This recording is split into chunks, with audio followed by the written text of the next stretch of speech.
ডাল দিয়ে লাউ দিয়ে রান্না হবে। এই যে ধনিয়া পাতা দিব, কাঁচামরিচ, পেঁয়াজ কুচি, রসুন কুচি। এখন আমি ডালটা বসাই দিলাম।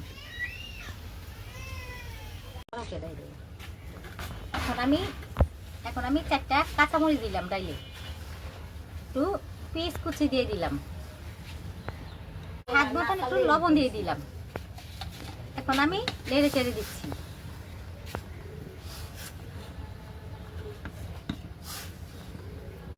এখন আমি পরিমাণ মতো একটু হলুদ দিলাম, হলুদের গুঁড়ো আমি দিয়ে ডালটা লাড়াচাড়া দিয়ে দিলাম।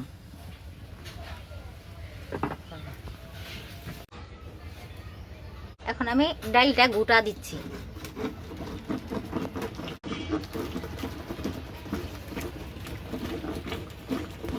এখন আমি লাউটি দিয়ে দিচ্ছি।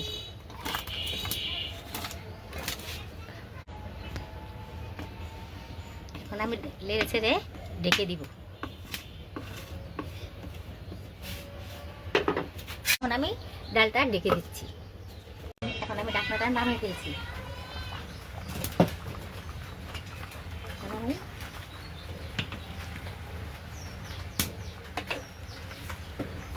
এখন আমি ডালটা নামিয়ে ফেলছি, বাগার দিয়ে বসাচ্ছি।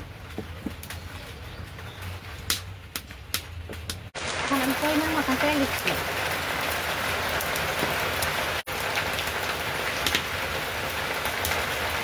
পরিমাণ মতন পেঁয়াজ কুচি আর রসুন কুচি ডাইলে বাগার জন্য আমি দিয়ে দিচ্ছি।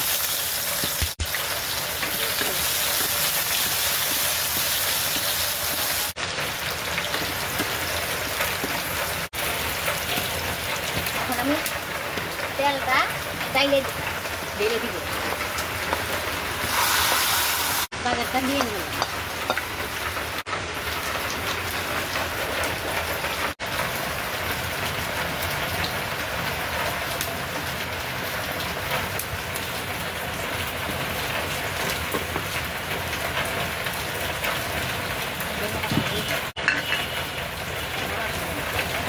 ধনিয়া পাতা দিয়ে দিলাম।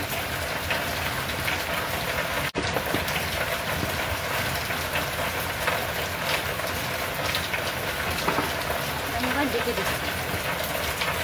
এখন আমি ঢাকনাটা নামিয়ে ফেললাম। এখন আমি একটু নেড়ে ছেড়ে দিলাম। হ্যাঁ, এখন আমার ডালটা হয়ে গেছে। দেখুন আমার ডাল, লাউ দিয়ে ডাল, সেই শাক। আমাদের যদি রান্নাটা যদি ভালো লাগে, আপনারা একটা লাইক কমন একটা শেয়ার করে দিবেন। আপনাদের ধন্যবাদ রইল।